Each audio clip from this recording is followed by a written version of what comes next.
Ok. ¿Pudiste? Es que no sé qué está pasando, ya. Gracias por la respuesta. No, de que si tienes más dudas, No, luego pero es podemos una buena platicar. pregunta Sí, porque es muy no buena es pregunta. intuitiva y a nosotros mismos nos costó un poco de trabajo al principio entender esta como paradoja. Sí, incluso a mí no me convence mucho esta idea de purga de mutaciones deleterias como estrategia de conservación. A mí sigue sin Sí, bueno, convencerme. eso era un artículo de Templeton de un libro clásico de genética de la conservación de los primeros que, bueno, que está bueno para discutir. Yo creo que es demasiado manejar las poblaciones, tratar de purgarlas.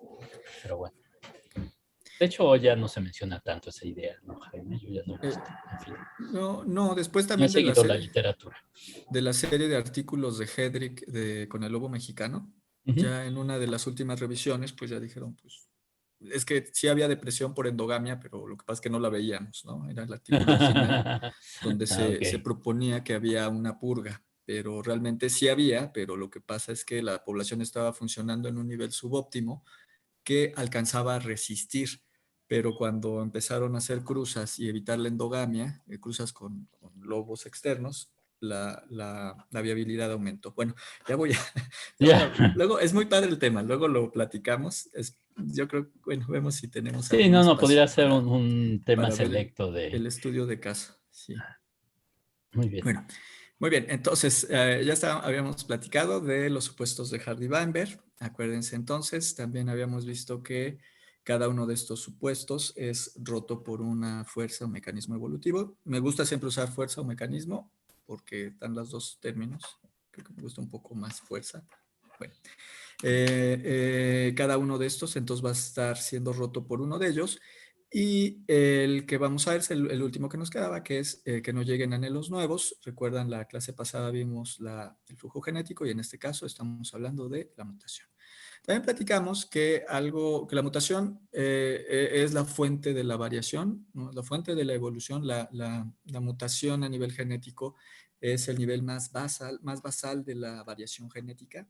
O sea, es el nivel más básico que necesitamos para que pueda ocurrir la evolución, pero sin embargo es muy complicado estudiarla, ¿no? Tanto porque el proceso de mutación, habíamos platicado, se da desde en una base puntual hasta cromosomas o grupos de cromosomas incluso, ¿no? También platicamos que en este caso nos vamos a restringir a las mutaciones que afectan a nivel ADN, pero bueno, hay que considerar que hay de muchos tipos. En este caso vamos a hablar entonces de mutaciones que generan, en términos de, que generan nuevos alelos, ¿no? En términos de frecuencias alélicas, como han sido todos los modelos que hemos visto.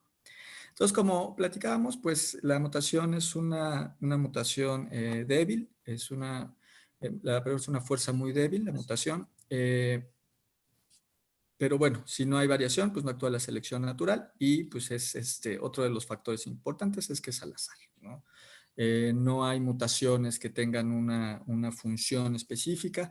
Hay ciertos mecanismos en bacterias, por ejemplo, ¿no? Los mecanismos SOS que pueden aumentar las tasas de mutación de los genomas para poder responder a una presión ambiental, por ejemplo, que puedan dar como consecuencia una respuesta a una presión ambiental, pero en general, bueno, todo esto va a ser al azar. Y la otra característica, pues, es que si es débil, las tasas generalmente son pequeñas, pues requiere mucho tiempo para que nosotros podamos ver. También platicamos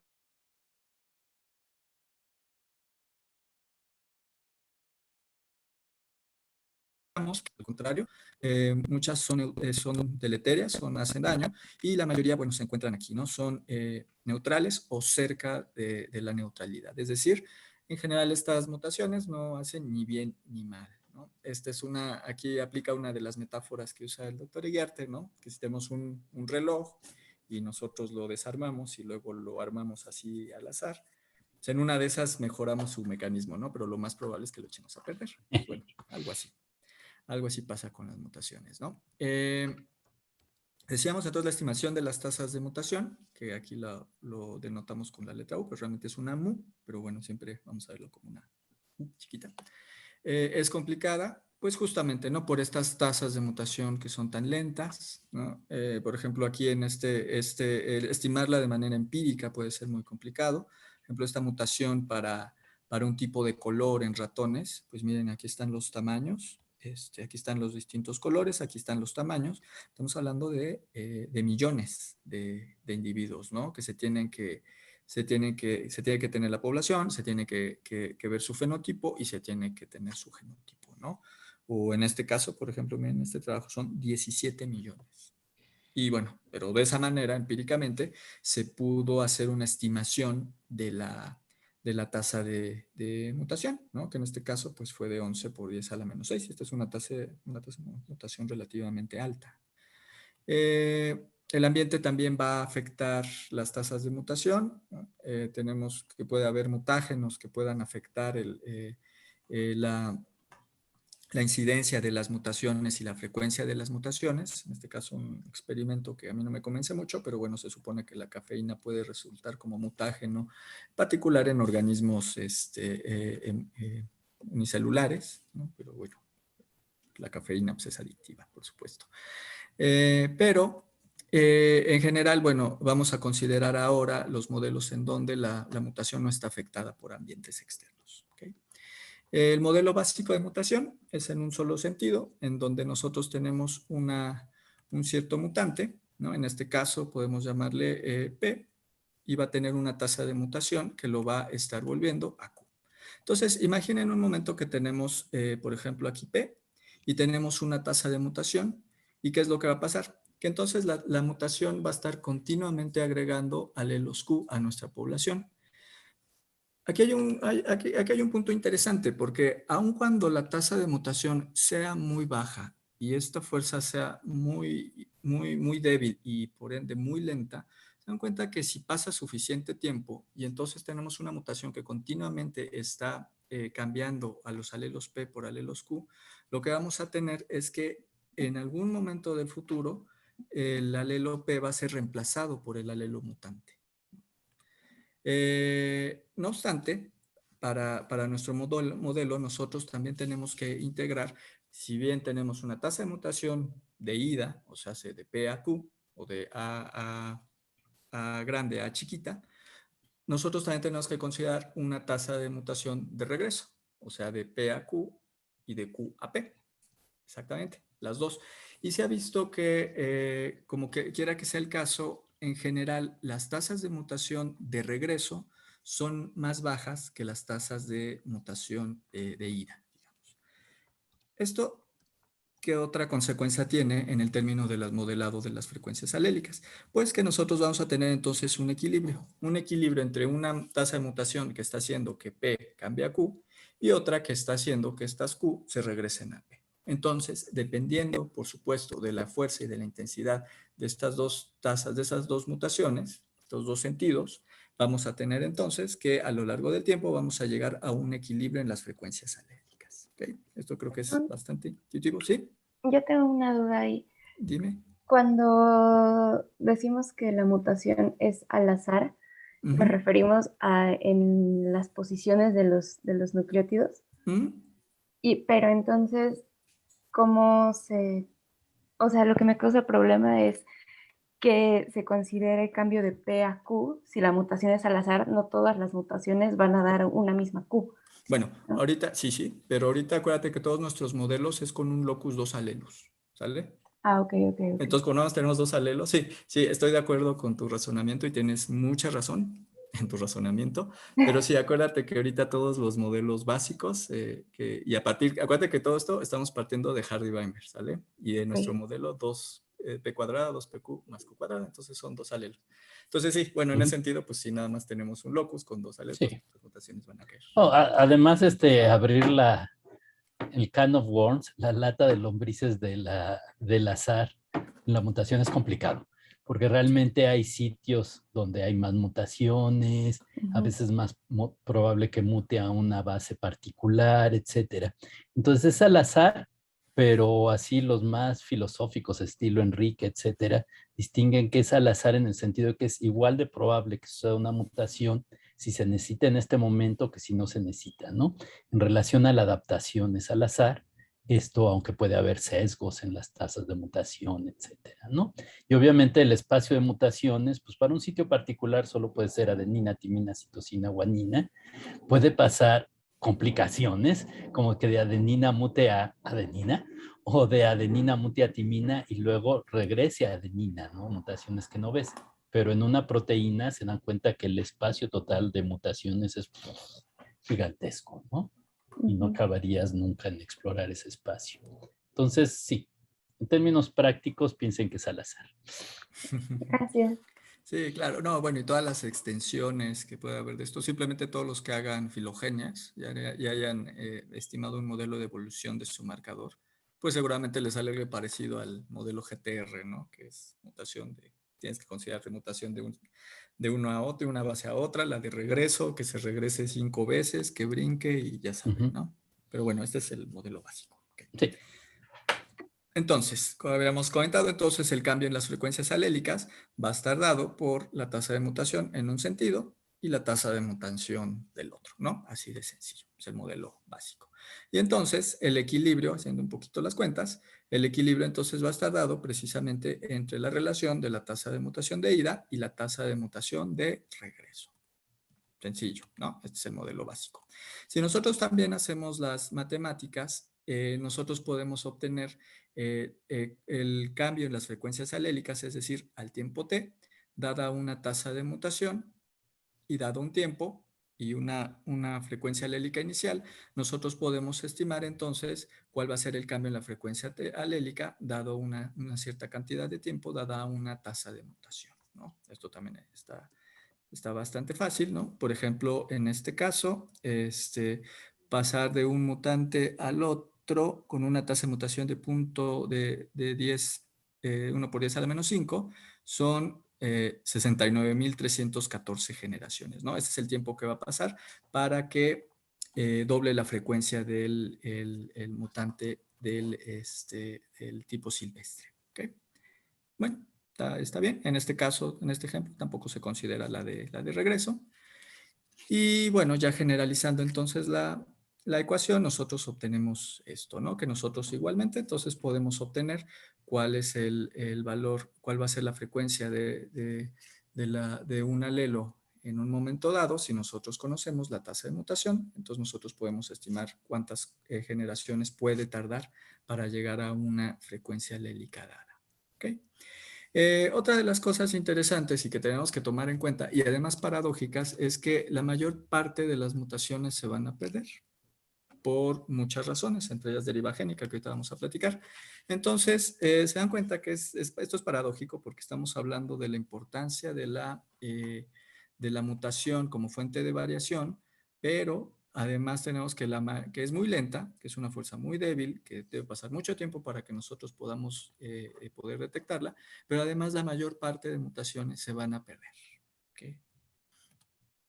Bien, incluso cuando las mutaciones pueden tener alguna ventaja selectiva, estas mutaciones también se pueden perder a menos de que tengan una ventaja muy alta, pero por ejemplo aquí, pues incluso con una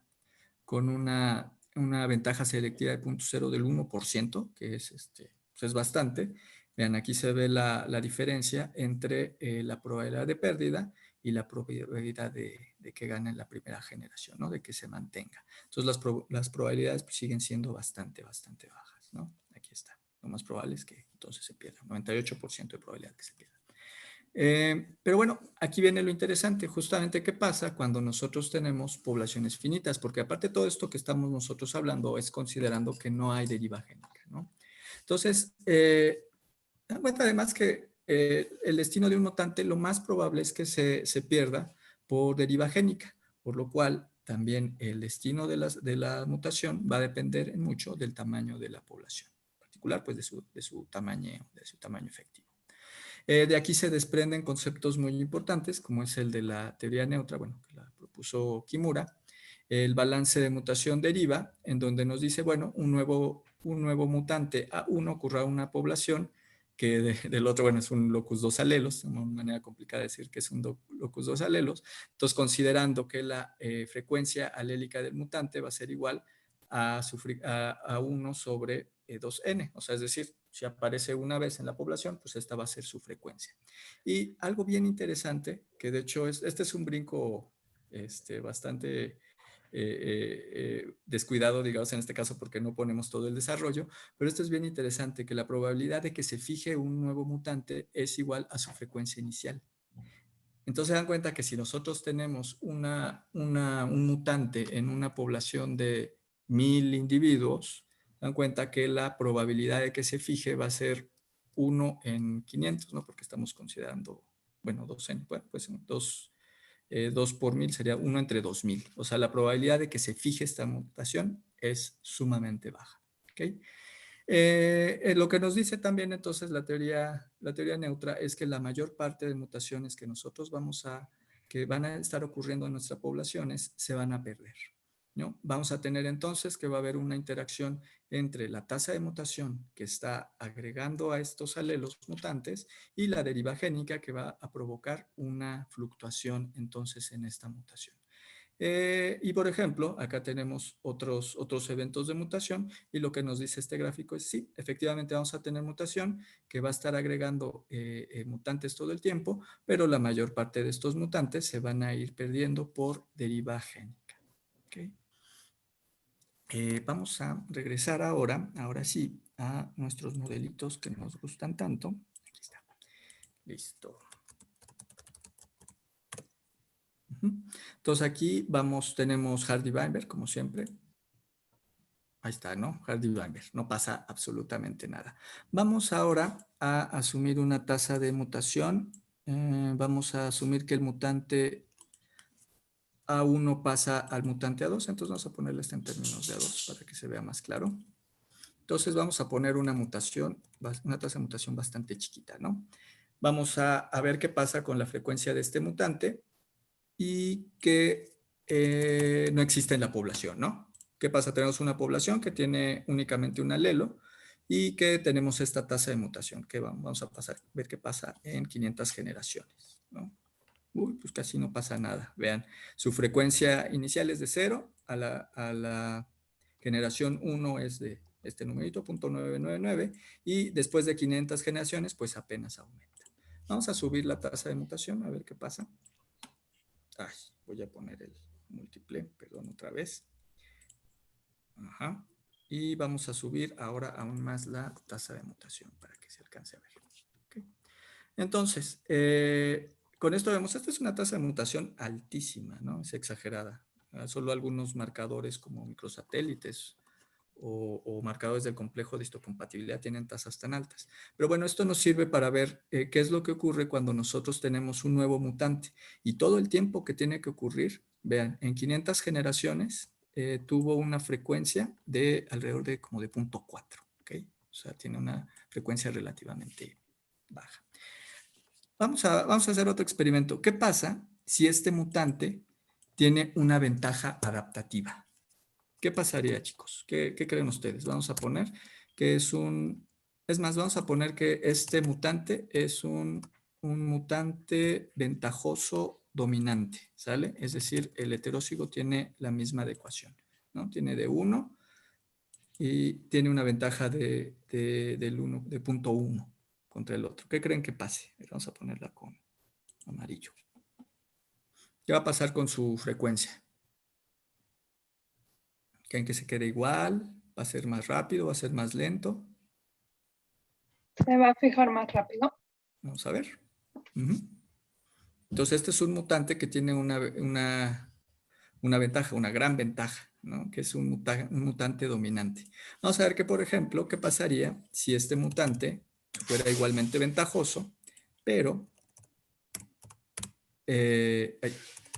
fuera recesivo? Perdón, entonces aquí, acá, 0.9 y 0.9. Listo. Vamos a ponerle este color que no sé qué color es. Okay. ¿Qué tal? ¿Cómo ven? Está interesante, ¿no? ¿Qué es lo que pasa aquí? Dan cuenta que entonces este mutante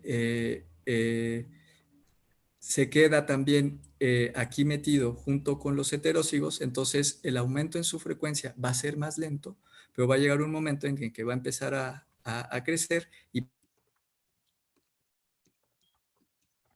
práctica, no, nunca se llega a fijar. Ajá.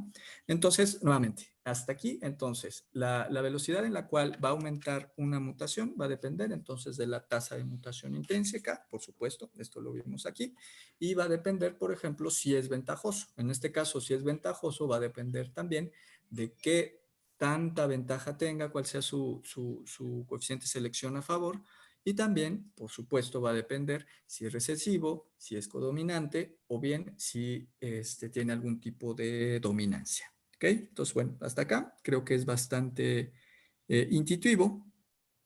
¿Qué pasaría ahora si nosotros metemos deriva génica?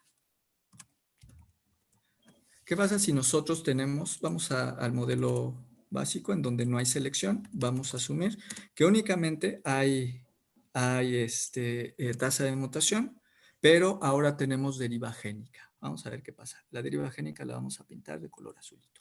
¿Vale? Vamos a ver. Vamos a correrlo otra vez. ¿Qué es lo que ven que está pasando, chicos? Pues ya habíamos platicado, ¿no? Va a haber entonces la mutación que está entonces agregando mutantes a la población, pero tenemos además deriva génica que lo que va a hacer es que haya fluctuaciones al azar en la misma población. ¿Qué pasaría si metemos una deriva génica aún más grande? Digamos un tamaño efectivo de 100. ¿Qué es lo que esperamos? ¿Quién dijo yo? Ahora sí. ¿Nadie espera nada? Aumenta la probabilidad de que la nueva mutación se fije o se aparezca, pero por azar, simplemente. A ver, vamos a ver. Y el juego se hace muy grande. Ok, muy bien. ¿Ahí qué pasó? Se fijó. Mucho más rápido. Vean, nuevamente, exactamente lo que nos acaban de decir. Perdón, que no estoy viendo los nombres, perdón. ¿Quién opinó ahorita? ¿Quién habló? Víctor Manuel. Víctor, gracias. Sí, efectivamente, como nos acaba de decir Víctor Manuel, hay una fluctuación más grande, pero la fluctuación más grande también nos conlleva a que se fije más rápido o bien que se pierda. Vamos a dar otro ejemplo. Entonces, en este también, otra vez. Y, por ejemplo, aquí, ¿qué es lo que está pasando aquí? Miren, este estuvo, ahí le apachuré muchas veces. Este estuvo interesante, ¿no? Vean qué es lo que pasó. Empezó a aumentar en su frecuencia, bajó, se perdió. Pero ¿qué pasa? Se pierde, pero la mutación vuelve a agregar este mutante. Ajá, es recurrente. Empieza a aumentar, pero se vuelve a perder por deriva génica. Se vuelve, y así se mantiene un rato. Miren, de hecho, aquí se mantuvo únicamente por azar, se mantuvo en una frecuencia relativamente baja. Creo que Julián levantó la mano hace rato. ¿Qué pasó, Julián? O la dejó levantada. O la dejó levantada. La dejé de levantada, perdón. No te preocupes, okay. Julián. Muy bien, ¿ahora qué pasaría? Bueno, pero ya límpiale, Jaime. Oh, bueno. Bueno, déjale si quieres, yo ya no veo nada, perdón. Vamos a dejar, bueno, vamos a limpiarle. No, haz lo que quieras. Grábense lo que va a pasar. Ahora, ¿qué va a pasar si nosotros tenemos que sea un mutante ventajoso, como el de hace rato? Pero si nosotros tenemos deriva génica. A ver, ahorita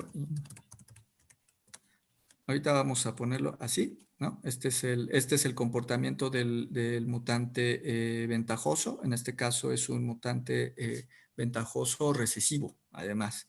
¿Y qué pasa si nosotros, este es con el tamaño infinito, qué pasa si nosotros le ponemos deriva génica aquí? Vamos a ver. Ok, en este caso, miren, lo que ocurrió es que se fijó antes. En este caso, ¿qué pasó? Se fijó después. Aquí miren, está muy bonito. El azar estuvo a nuestro favor en este. Tenemos exactamente los 3 escenarios, ¿no? Puede ser que sea más rápido en su fijación, que sea más lento en su fijación, o que la fluctuación causada lo que haga es que fluctúe alrededor de la frecuencia alélica original, cuando no teníamos la tendencia original, cuando no teníamos deriva génica. Quedó bonito. ¿Qué pasa si aumentamos la deriva génica? Pues ya todos nos lo imaginamos, ¿no? Va a pasar exactamente que hemos comentado. Puede ser que se fije más rápido o puede ser que se fije más lento. Muy bien, está padre, ¿no? Este es más o menos intuitivo. Tenemos entonces aquí una fuerza que es la mutación que está agregando mutantes a la población. tenemos además deriva génica que lo que está haciendo es que fluctúe al azar y que esto haga que se pueda perder o que se pueda fijar el alelo, pero además tenemos selección natural que está haciendo que aumente aún más rápido su frecuencia. ¿Okay?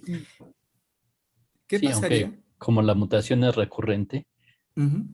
al final siempre se fija. Siempre se fija, ¿no? Bueno, es una tasa de mutación altísima. Ahora, ¿qué pasaría con un mutante ahora que fuera deleterio recesivo? Ay, no tanto, 0.9. Pero es una mutación recurrente. ¿Qué pasaría si nosotros, a ver, vamos a quitar por lo pronto la deriva génica, ¿no? Esto es lo que pasaría con un mutante recesivo sin deriva génica. Entonces aquí lo que va a ocurrir es que vamos a tener por una parte la mutación que está aumentando la frecuencia en la población y la selección natural que la está manteniendo abajo. Y aquí entonces llevamos a una frecuencia al equilibrio entre la selección y la tasa de mutación que está continuamente metiendo esta mutación chafa. ¿Qué pasa si nosotros ahora agregamos otra vez deriva génica? Este está interesante, ¿no? ¿Qué esperamos? ¿Quién hace una predicción? ¿Qué esperamos que pase? Aparte de la fluctuación. ¿Quién da más? Bueno, como la mutación es recurrente, cada vez que desaparezca va a volver a aparecer, pero va a desaparecer muchas veces probablemente. A ver, vamos a ver. Ok. Entonces, miren, con esta cantidad de deriva génica, realmente lo que estamos viendo es que se mantiene con una fluctuación al azar alrededor de la tendencia original. Si nosotros aumentamos la deriva génica, digamos a 100, vamos a ver qué pasa. Nuevamente aquí entonces las fluctuaciones son más violentas y ya ocurrió lo que nos habías comentado, ¿no? Aquí, por ejemplo, hay una pérdida, entonces se purga la mutación deletérea, pero vuelve a aparecer por la misma mutación. Si nosotros vamos a meterle aún más deriva génica, vamos a pintarlo ahora de azul, vamos a meterle una deriva génica muy, muy grande, a ver, de 15 individuos, así súper chiquita la población. Muy bien, miren, este está interesante, miren si funcionó. Este caso también es muy importante y es muy interesante porque nosotros entonces tenemos que en este momento en la población, con una mutación que si bien es recurrente, también está siendo purgada por la selección, se dan cuenta que únicamente por deriva génica aumentó a 0.8 de frecuencia. O sea, imagínense el costo para una población estar manteniendo a este mutante con esta frecuencia tan alta. Y esto se dio únicamente por el azar en los cambios, ¿no? Que creo que fue afortunado, de hecho, que pudiéramos ver ese ejemplo. Pero vean, nuevamente, que únicamente por azar, una mutación que, si bien es una mutación recurrente, es una mutación que está siendo continuamente purgada por la selección, pero vean la diferencia que hay entre la barra negra, que es, digamos, el nivel donde la selección la mantiene a raya, y la diferencia que hay de aquí hasta acá. Y esto es únicamente por deriva génica. ¿Okay? En este caso, tenemos que la mutación se mantiene escondida en los heterócigos, ¿no? Porque estamos hablando de que es recesiva. ¿Qué pasa ahora si además, imagínense, metemos endogamia? ¿Qué va a pasar con eso? Ya se pone más interesante. Y lo voy a pintar este colorcito, este color. A ver si se ve. No, del rojo. ¿Qué creen? A ver, todos imagínense, no me contesten, pero todos imagínense qué es lo que puede pasar ahora si tenemos la mutación, tenemos la selección, tenemos la deriva génica, pero además tenemos endogamia. Y consideren que es recesivo, o sea que se esconde acá. ¿Qué esperamos que pase? Está interesante, ¿no? Vamos a meterle deriva génica no tan alta, vamos a meterle de 100. A ver qué pasa. Pues vamos a ver qué pasa, ¿no? Ajá. Vamos a meterle, por ejemplo, de 50. Y creo que esto también puede ir en función de parcial de la pregunta que nos hicieron hace rato acerca de el manejo de las poblaciones cuando tienen endogamia y cuando son muy pequeñas. ¿Qué es lo que está pasando precisamente aquí? Si ven, lo que está ocurriendo es que la endogamia está produciendo que esta mutación se exprese. ¿Por qué? Porque está reduciendo el número de heterócigos en los cuales se esconde esta mutación. Si se está reduciendo este número, ¿qué pasa? Se expresa este. Si se expresa este que es recesivo, ¿qué es lo que pasa? Que la selección actúa de una manera más eficiente y lo que va a pasar es que a pesar de que nosotros tengamos deriva génica, si ven, la mayor parte del tiempo la mutación se mantiene en frecuencias bajas o se empieza a perder la mayor parte del tiempo. Perdón, es que tengo que conectar, ya, conecté mi computadora. Y vamos a ponerle ahora sí mucha deriva génica, vamos a ver qué pasa. Bueno, ahí sí aumentó. Muy bien.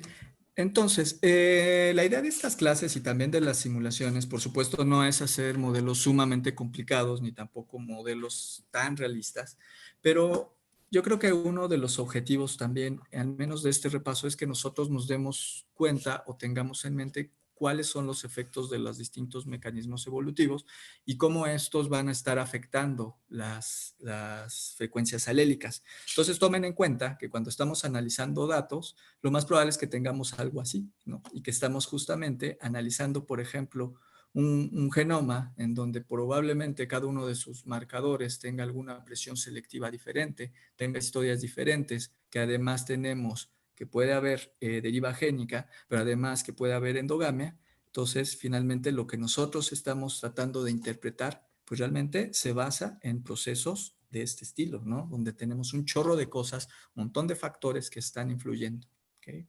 Yo creo que esa es también parte de la gracia de la genética de poblaciones. Podemos también meter migrantes, pero ya, creo que ya está suficientemente complicado. ¿Okay? Bien, entonces, ya para acabar, vamos a ver los modelos básicos de mutación, que son los modelos originales, que también son modelos reduccionistas y modelos sencillos, pero nos sirven para estudiar la mutación y también para poder estudiar el cambio, sobre todo en los nucleótidos y el cambio en las frecuencias alélicas. Tenemos, por ejemplo, el modelo de los alelos infinitos. Este es un modelo que va un poquito más allá, en donde se asume que existe un número infinito de alelos potenciales, en donde la mutación lo que va a hacer es que va a caer siempre en un lugar diferente y esto va a tener como consecuencia la creación de un nuevo y único alelo. En donde entonces en este modelo las únicas dos fuerzas que van a estar interaccionando es la mutación, que siempre va a estar creando nueva variación, o sea, no va a ser de P a Q, sino de P a Q, de P a R, etcétera. Pero en este caso lo que va a ocurrir es que, por ejemplo, si nosotros tenemos una secuencia, cada una de estas mutaciones va a caer en un sitio distinto. Siempre vamos a entonces tener la creación de un nuevo y único alelo. ¿Okay?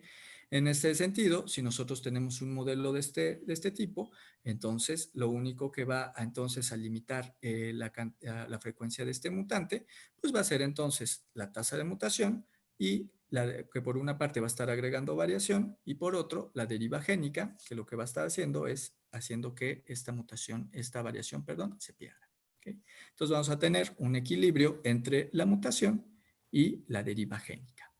Existen otros modelos como el mutación de paso a paso, en donde se asume que hay una variante y para llegar a la siguiente variante tiene que pasar por fuerza por la anterior y así, ¿no? O sea, es decir, que si nosotros tenemos, por ejemplo, este mutante, por fuerza debió haber recorrido, por ejemplo, todo este camino, ¿no? Y para el otro lado, no podemos tener que este mutante llegue hasta acá. Este modelo de mutación es muy aplicado para microsatélites, ¿no? A pesar de que los microsatélites no se comportan exactamente de este modelo, se ha visto que muchos marcadores, sobre todo en animales, sí se aproximan entonces a este modelo. Entonces, además, se dan cuenta que esto nos permite hacer estimaciones porque, por ejemplo, si nosotros tenemos este alelo y este alelo, nosotros podemos inferir, oye,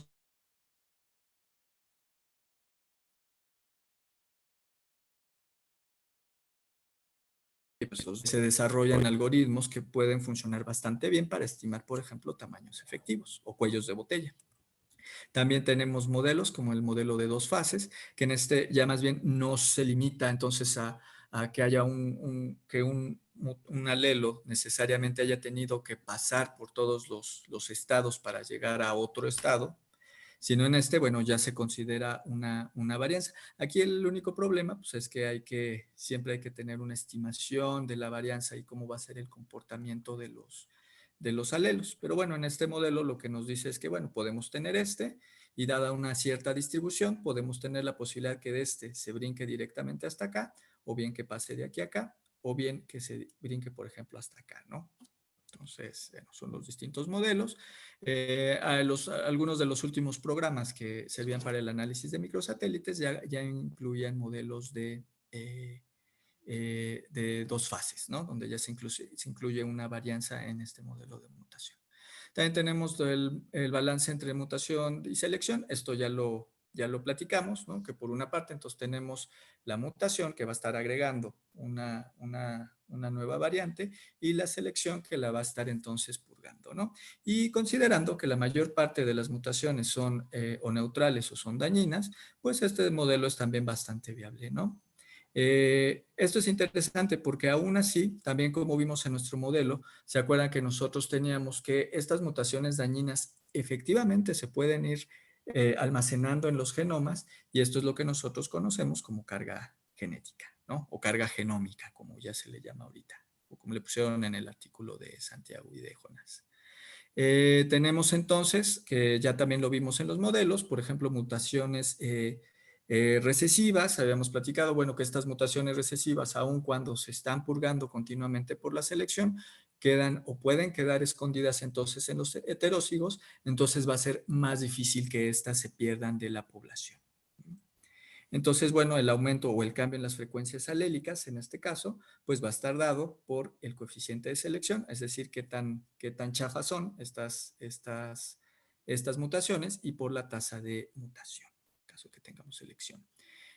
También, como vimos en las simulaciones, nosotros podemos tener una frecuencia alélica al equilibrio que va a estar dada nuevamente por la tasa de mutación y por la selección. Otra vez, ¿se acuerdan? Bueno, tenemos una mutación que está agregando variantes y la selección que las está entonces purgando.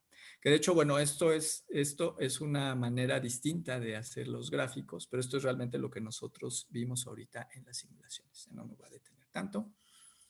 Y también vimos, bueno, también puede ser el caso, ya no lo vimos, pero puede ser un alelo en el caso de que el alelo sea letal, es decir, que tenga un coeficiente de selección de 1, y entonces la frecuencia al equilibrio va a ser igual a la raíz cuadrada de la tasa de mutación. ¿Qué quiere decir esto? Bueno, que si el mutante es letal, entonces su frecuencia va a ser muy pequeña, al grado que va a ser la raíz cuadrada de su misma tasa de mutación.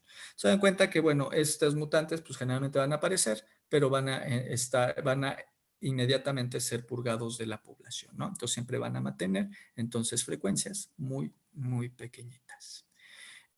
También esto lo vimos en la simulación, lo vimos muy rápido, que entonces también el destino de estos mutantes va a depender también de su dominancia. Nuevamente, va a depender si son recesivos, si son dominantes o todo el intervalo que nosotros podemos tener, ¿no? Entonces tenemos que las frecuencias alélicas al equilibrio van a depender entonces de la tasa de mutación, del coeficiente de selección, pero también de la dominancia. Recordando entonces que no es lo mismo que tengamos dominante, como vimos que aumentaba muy rápido, que sea recesivo, que aumentaba también un poquito más lento, pero luego aumentaba otra vez en su frecuencia, o bien simplemente que sea codominante, ¿no? También todo eso también entonces va a influir en la frecuencia alélica a la cual va a llegar al equilibrio. Por supuesto, en este caso no estamos considerando la deriva génica.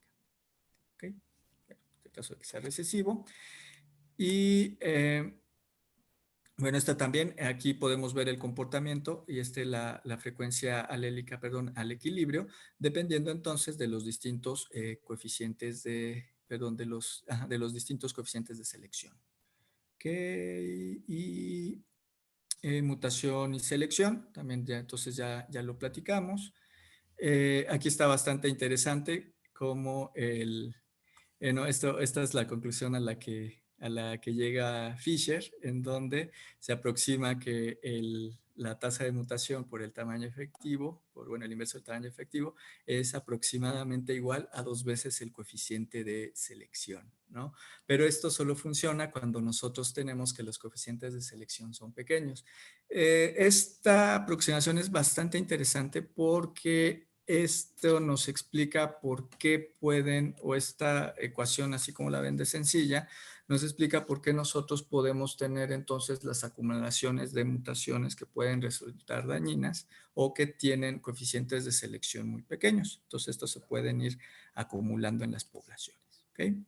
Y justamente, esto es también lo que habíamos platicado al principio, ¿no? Si nosotros tenemos poblaciones grandes o que eran muy grandes, muy probablemente estas van a acumular muchas mutaciones de estas pequeñas, que puede ser que tengan coeficientes de selección muy pequeños, pero esto nos va a llevar a la carga genética. Es decir, que nosotros podemos tener en nuestro genoma una gran acumulación de estas mutaciones que pueden resultar dañinas y sin embargo, bueno, existen así en la población. Pero ¿qué pasa si esta población se hace muy pequeña? Que nosotros entonces en nuestros genomas vamos a tener un montón de mutaciones que pueden ser dañinas y que al momento de que empiecen a haber apareamientos, por ejemplo, entre parientes, pues todas estas mutaciones que eran dañinas, que no se expresaban por el tamaño de la población, al momento de reducir el tamaño de la población, pueden empezarse a expresar y pueden causar una catástrofe en la población, ¿no? Que le llaman genetic meltdown. Cuando nosotros tenemos un exceso de la expresión de todos estos mutantes que tienen coeficientes de selección pequeños. Y ya, listo, ya voy a dejar que continúe Eugenie. Entonces, pues estos fueron los repasos. A lo largo entonces del curso vamos a ver un poquito con más detalle los mecanismos evolutivos, sobre todo pues la estimación, ¿no? Por ejemplo, estimar pues, estructura genética, ver cómo podemos estimar selección, bueno, coeficiente de selección, ¿no? Pero sí selección natural, tamaño efectivo y etcétera. Y ya me tardé otra vez, entonces ya me voy a callar para que siga la clase. Gracias, ¿tienen preguntas? Adelante. Fue muy rápido. Gracias, Jaime. Creo que, bueno, obviamente a mí me quedó muy claro el repaso, pero qué chiste. Pero bueno, espero que a todos les haya servido el repaso. Si tienen dudas, pues, por un lado pueden seguir la estrategia que recomienda Jaime, ir corriendo y ver los videos, o ir corriendo y ver sus libros de texto, o eventualmente, pues, ya ahí pueden ir identificando sus dudas y nos las pueden ir preguntando eventualmente, ¿no? ¿Algún otro comentario? O yo creo que habría que dejar hablar a Eugenie, que ya pasó 1 hora casi. ¿Cómo vas, Eugenie? ¿Estás lista? Sí. Bueno. Entonces, comparto mi pantalla. Sí, gracias, Eugenie.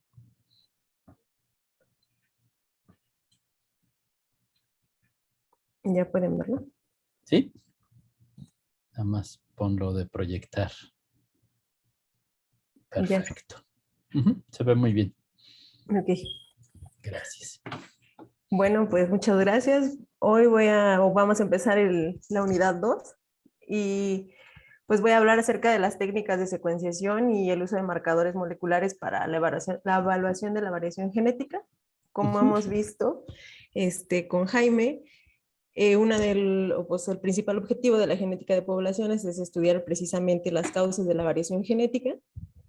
Y pues esto se potenció y se hizo posible sobre todo después del descubrimiento de la molécula de la estructura de la molécula del ADN. Entonces, haciendo uso de los conocimientos que adquirieron buscando la tarea que les dejó Jaime, quisiera saber si alguien sabe qué es esta imagen o qué representa.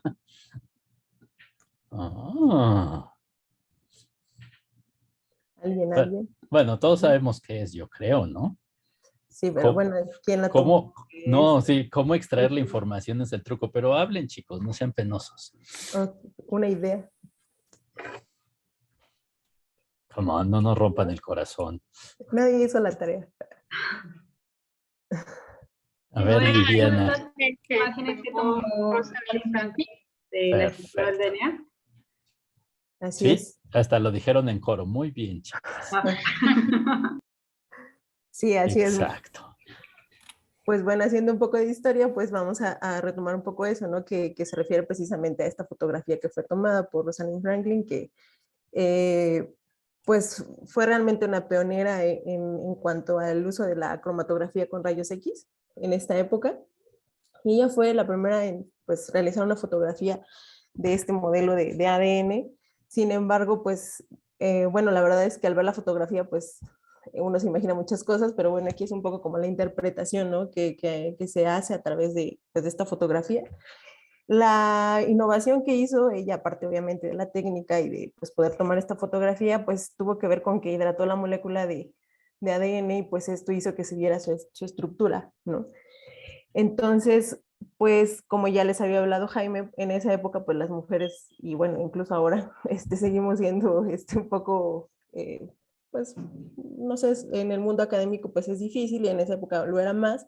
Entonces, Wilkins trabajaba en el laboratorio donde ella estaba y él fue el que de forma, pues así como que por debajo del agua les enseñó esta fotografía a Watson y Crick, que en realidad son los que pues publicaron en Nature la estructura, la forma de la estructura del ADN. A partir de este momento, pues una vez que se conoció la molécula de ADN, el avance para pues, poder entender cómo es que cambiaba y qué pasaba con la molécula del ADN, llevó al descubrimiento de las mutaciones. Las mutaciones, como pues, hemos visto durante el curso, son la principal fuente de variación dentro de las poblaciones. Obviamente estas mutaciones tienen que pues, ser heredadas para poder generar un cambio, ¿no? A nivel poblacional. Y pues hay muchos tipos que se han identificado a partir de, pues, de la estructura del ADN. Pues muchos tipos como mutaciones deleterias, neutras, beneficiosas, etc. Se han identificado dos grupos como principales, que son las mutaciones puntuales, que son las que tienen que ver pues con una sustitución, una adición de un nucleótido o con una deleción de este, y a nivel cromosómico, pues con la deleción, duplicación, inversión de un grupo de genes, ¿no? A través de estas mutaciones se ha buscado biomoléculas que puedan ser utilizadas para poder, o sea, en primera, moléculas que tengan variación genética y que tengan una función conocida, no precisamente al inicio, pero que generalmente lo que se busca es que sean heredables. Estos marcadores lo que permiten es la detección de diferencias entre secuencias de ADN de dos o más individuos. Se encuentran en regiones específicas del genoma y, bueno, han sido ampliamente utilizados para identificar pues, la posición de un gen en particular o la herencia de una característica. En un principio se buscaba que fueran independientes a las condiciones ambientales y obviamente que sean fáciles de obtener, ¿no? Por la facilidad de las técnicas para amplificar o para obtener esta información a este nivel. Clásicamente se han dividido como los marcadores basados en ADN, se han dividido en tres grupos. Los basados en hibridación, que son pues el grupo más conocido son los RFLPs. Y pues voy a hablar de forma breve de ellos, ya realmente se usan poco, pero fueron el primer marcador de ADN utilizado por los biólogos poblacionales. En este se utilizaban pues enzimas endonucleasas que reconocen y cortan solamente una secuencia de bases nitrogenadas. Por ejemplo, aquí tenemos dos secuencias. La enzima actúa buscando pues obviamente esa secuencia de nucleótidos, pero pues al existir mutaciones o dentro de la secuencia puede ser que no corten en los mismos, pues en las mismas secciones en dos individuos o en dos especies. Entonces el tamaño que se obtiene, obviamente este corte se puede realizar en cualquier fragmento de ADN, pero pues una mutación dentro de estos sitios puede cambiar el patrón de fragmentos. Por ejemplo, aquí el corte se hizo en dos y aquí se hizo en otra posición diferente a la que se hizo en este individuo. Estos análisis fueron muy utilizados, por ejemplo, con este estudio que fue utilizado o que se hizo por ejemplo, con estas células que son utilizadas para identificar el trastorno por células falciformes, que son pues las que llevan el oxígeno a todo el cuerpo. Aquí lo que se ve es que al tener un sitio, una mutación dentro de estas células, pues al hacer el patrón como de ver, analizar el patrón de los fragmentos, podemos ver que es diferente entre individuos porque existe una mutación y entonces el corte es diferente. Además, aquí podemos ver como la genealogía, como dos parentales y sus hijos, en el cual pues el patrón de bandas corresponde pues a esta combinación que haya la diferencia. Estas células pues tienen forma así como de ganchito y son pues un trastorno que hace que el oxígeno no llegue, ¿no? A todo el cuerpo porque estas células se atoran en los vasos sanguíneos. Entonces esta fue como una de las formas en las que se pudo identificar este trastorno a nivel poblacional utilizando esta técnica. Dentro de los marcadores moleculares que tienen que ver con la amplificación, pues son como que los más conocidos, los que generalmente utilizamos a nivel poblacional. Los que ya no se usan, pero se utilizaron mucho, fueron los AFLPs, que son marcadores moleculares multilocus, que se encuentran al azar en todo el genoma. Lo que se hace es que con una muestra de, lo que se decía, con una muestra de ADN genómico, se utilizaban enzimas de restricción y se digería todo este ADN, y se hacía la amplificación selectiva de pues, fragmentos que tuvieran polimorfismos. Entonces estos polimorfismos pues son detectados, no como ahora con secuencias, sino pues con diferentes tamaños y números dentro de los individuos. Entonces aquí podemos ver cómo estos fragmentos amplificados en un gel, se puede ver que los individuos pues tienen tamaños distintos, ¿no? Y estos fragmentos pues fueron utilizados, fueron muy utilizados, pero con el tiempo se vio que pues para ciertas preguntas eran poco variables y eran poco reproducibles los métodos con los que se hacían en diferentes laboratorios. Después surgieron los microsatélites o secuencias simples repetidas. En el 89, un microsatélite pues es una secuencia corta de pares de bases, de 1 a 6 pares de bases más o menos, repetidas, las que están en forma continua o en serie dentro de una secuencia. Se encuentran también distribuidos de forma aleatoria a lo largo de todo el genoma y son altamente variables.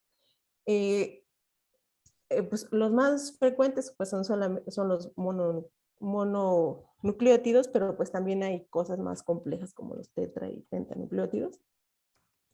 La variación en los microsatélites se evalúa a nivel de número de repeticiones, que es la forma en la que se ve el polimorfismo. En un inicio los microsatélites, pues nosotros cuando se hace una amplificación y lo ves en un gel, pues puedes ver estos tamaños, o sea, los tamaños de diferentes individuos que pueden variar y entonces es como podemos ir identificando si son polimórficos o no dentro de una población. Obviamente los microsatélites, la amplificación se hace por medio del uso de cebadores de las regiones que los flanquean, o sea, de estas. Nosotros cuando amplificamos utilizamos estas secuencias para identificar el microsatélite dentro del ADN. Obviamente, bueno, creo que la mayoría de nosotros conocemos a los microsatélites y sabemos que son muy utilizados porque pues, son muy variables, tienen herencia mendeliana, son codominantes, son selectivamente neutros, pues son realmente si uno tiene aunque tengas una calidad baja de ADN, puedes obtenerlos, puedes amplificarlos, pero realmente también es muy difícil amplificarlos, puede ser bastante complicado porque pues se suele necesitar varios y el esfuerzo también es bastante grande. Además también encontrar microsatélites variables pues puede ser otra tarea también bastante complicada y no obstante con eso pues también determinar el tamaño de los alelos puede ser bastante complicado o poco reproducible, ¿no? Entonces a este nivel pues se utilizaba solamente el tamaño de los alelos se determinaba con el uso de un ladder, ¿no? Y con la determinación de los fragmentos, del tamaño de los fragmentos. Pero después, en el 86 surgió la reacción en cadena de la polimerasa, que es la técnica, pues yo creo que más usada en biología molecular, en el que se amplifica un fragmento de ADN.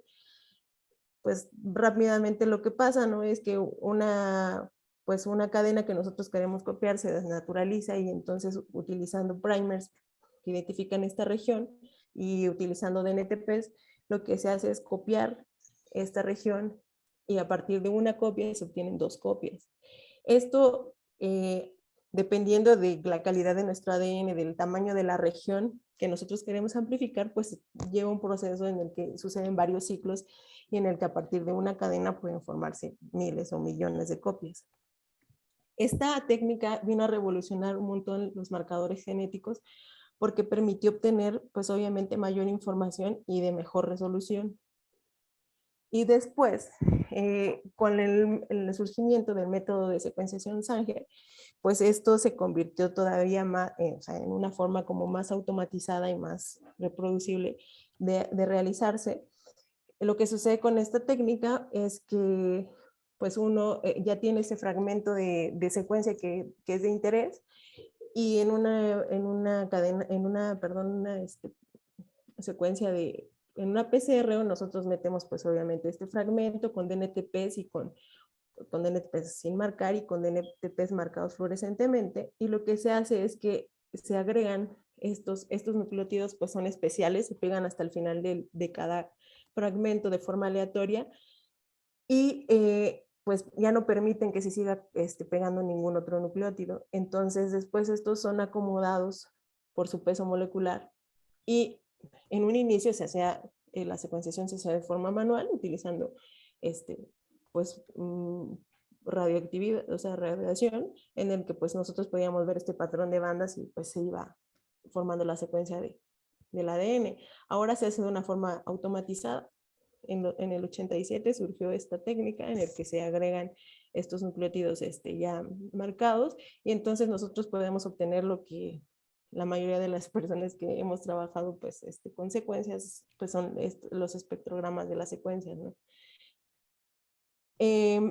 Los microsatélites en este punto pues se empezaron a amplificar ya también con esta técnica de PCR, obviamente utilizando pues, estos primers que se encuentran en las regiones flanqueantes y pues en un inicio pues, se amplificaba un solo, bueno aquí me falló un poco, pero realmente esto se ve negro, o sea cuando amplifica solamente un micro, y el patrón de bandas pues sigue siendo algo así, pero después pues obviamente estas técnicas facilitaron el uso, por ejemplo, del multiplex, que es una técnica en la que se pueden amplificar pues varios micros, marcando, o sea, varios micros en una misma PCR, marcándolos por diferentes colores, ¿no? A los nucleótidos, a los microsatélites. Entonces nosotros ahora a través de PCR, de multiplex y de este método de secuenciación Sanger, nosotros podemos obtener varios micros en una misma reacción, lo que reduce pues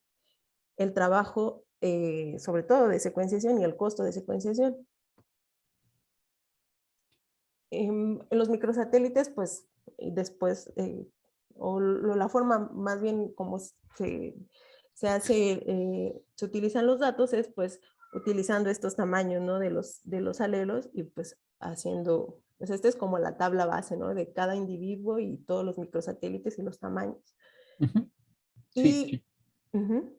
No, Eugenie, nada más, bueno, es que no sé. En fin, ya te interrumpí. No, dígame. No, es que, a ver, los microsatélites realmente todavía son una herramienta muy poderosa y eso hay que dejarlo claro, ¿no? Uh-huh. Son muy poderosas por la sencilla razón que las tasas de mutación que tienen los microsatélites son de las más altas de los genomas y podemos definir y encontrar un montón de alelos. Entonces, para muchos estudios poblacionales, muchos de nosotros estamos enamorados ahorita de los SNPs para acá y para allá y no sé qué, pero a lo mejor los microsatélites podrían ser la mejor herramienta. Y por otro lado, para muchos estudios siguen siendo, como dicen los gringos, el golden standard, ¿no?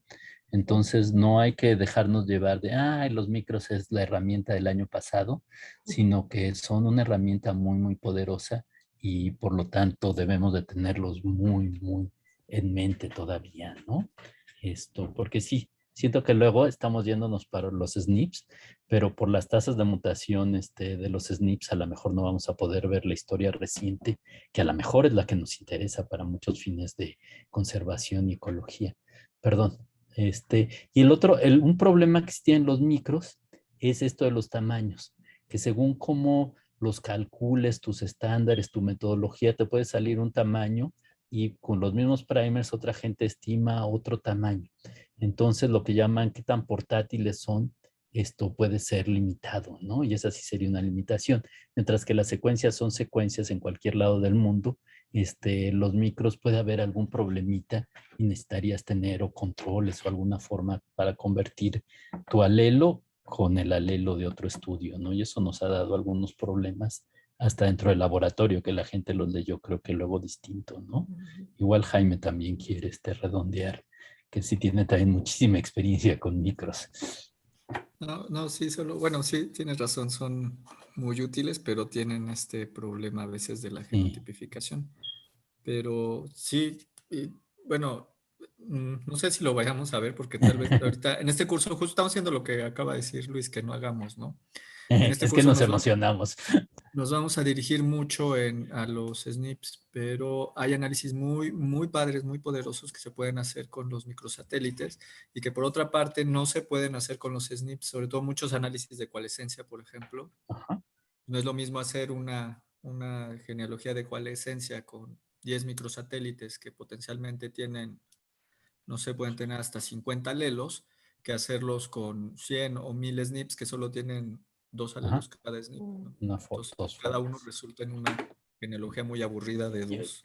El problema fundamental de los micros es que al fin de cuentas, aunque los echas a un secuenciador y los haces multiplex y todo, híjole, son súper artesanales. Sí. O sea, mientras que muchas de estas cosas genómicas, pues pueden ser ya más industrializadas, ¿no? Extraes el DNA y del otro día o muchos días después, dependiendo en qué país están, te llegan ya tus SNPs, ¿no? Digo que también hay que recortar, pulir, planchar, etcétera, pero pues pueden ser miles, ¿no? Mientras que los micros, cada uno al final lo tienes que ir curando a mano, checando el tamaño, y antes tuviste que estandarizar y ver y cómo los juntabas y cómo los leías, probar que fueran polimórficos, que no hubiera artefactos, los alelos nulos que siempre tratamos de ponerles así blanquito y olvidarnos, pero pues muchos detalles, ¿no? Y luego acababas con poquititos micros, ¿no? 5, 6, 7, mientras que ahora podemos acabar al revés con demasiados SNPs que luego están también todos chafas, pero 50,000, 200,000, 1,000,000 de SNPs, todos chafísimas, pero millones, ¿no? Bueno, en fin, perdón, Eugene. No me pude controlar, pero luego pensé, no, igual va a decir más cosas, Luis. Bueno, ya. No, de hecho, bueno, estos picos que están aquí están súper bonitos, pero realmente pues es difícil, ¿no? Luego, pues, como dicen, diferenciar de muchas cosas, del estándar, del artefacto, de todo, ¿no? Incluso tener mucho ADN puede ser un problema con los micros. Pero la ventaja también que ha surgido con las plataformas nuevas es que pues puedes obtener más micros y de forma más fácil, ¿no? Porque pues eso es algo que yo creo que ha hecho una ventaja también en los micros, de que puedes obtener más micros y puedes probarlos de forma más rápida que pues así como se hace normalmente, que pues es bastante tedioso. Pero sí, realmente, sobre todo en cosas de genética de la conservación de paisajes, siguen siendo muy, muy utilizados y pues sí, siguen por ahí todavía bastante vigentes. Los otros tipos de marcadores pues son los basados en secuenciación. Pues estos son las secuencias, ¿no? Que son secuencias de genes o de regiones intergénicas en las que se busca la variación. Obviamente también esta es una secuencia bastante bonita. Las secuencias pues sí, pueden tener bastantes problemas en cuanto a pues, las lecturas, pero están más reducidos y se pueden estandarizar también mucho más fácil. Pues la finalidad de nosotros para poder identificar variaciones, tener pues una misma región pues, amplificada para diferentes individuos. Y bueno, aquí el límite que tenemos en cuanto a la secuenciación de fragmentos basados en la secuenciación Sanger es que solamente podemos obtener fragmentos cortos de entre 100 a 100 hasta 1000 pares de bases. Que esto pues es una forma distinta, pero también este tipo de secuenciación no se ha descontinuado, al contrario, también sigue bastante vigente porque incluso cosas que se encuentran a nivel genómico muchas veces son corroboradas con este tipo de secuenciación, o sea, amplificando ya ciertas regiones en específico. Y obviamente hay muchas implicaciones que tienen que ver con el uso de estos marcadores, y una de ellas es que pues sean regiones homólogas, ¿no? ¿Sí están todos claros respecto a esto?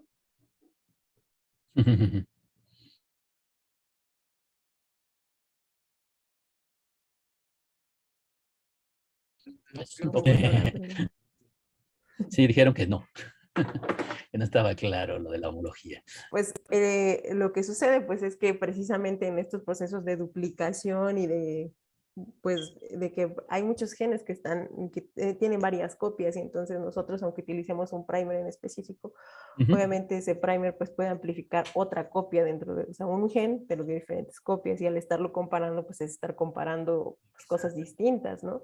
Entonces eso hace que pues obviamente las relaciones que obtengamos a partir de esos marcadores pues no se apeguen a lo que realmente está pasando en la evolución. Sí, bueno, en el laboratorio el ejemplo clásico es estas secuencias de calabaza que deberían de ser de cloroplasto, que luego encontramos estaban duplicadas en la mitocondria, ¿no?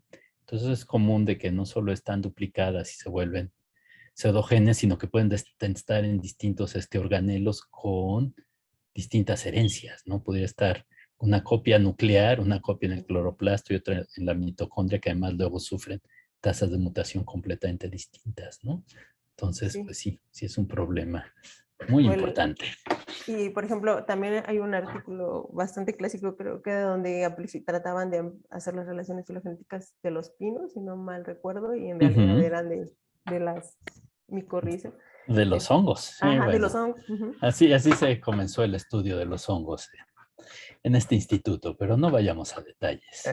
Bueno, eso siempre los biólogos encontramos la forma de... Se dieron cuenta y que cayeron de pie, pero hay otros que no se han dado cuenta y pasan vergüenzas muy grandes. Nosotros cuando hacemos pues, las amplificaciones, pues estamos haciendo todo, o sea, para que realmente nosotros estemos amplificando las mismas regiones, que tengan un mismo origen en los diferentes individuos que nosotros estamos amplificando, para que podamos reconstruir su historia o cualquier, o sea, depende de la pregunta que nosotros tengamos, pero que obviamente estemos comparando las mismas regiones de los mismos genes en todos los individuos o especies. A eso se refiere pues este concepto de homología. Ay, ¿qué pasó? Ahí está. Ahí está. Entonces, bueno, otro tipo de marcadores que, bueno, ahora se han utilizado mucho más, pero realmente están en todas las secuencias, pues son los SNPs, que son las variantes genéticas, que pueden ser bialélicas, es lo que más sucede, pero obviamente pues los nucleótidos que nosotros vemos en una secuencia, si lo vemos con respecto a otras o en el tiempo, pueden haber tenido varias otras sustituciones que nosotros no estamos viendo, no estamos considerando en el momento de compararlos, y depende contra quién los comparemos, pero pues un SNP es un cambio en un solo nucleótido dentro de una secuencia de ADN. Es, como ya nos decía Jaime, es la forma de variación en el ADN más simple, pero también es una de las más comunes, que eso puede ser algo bueno y algo no tan bueno.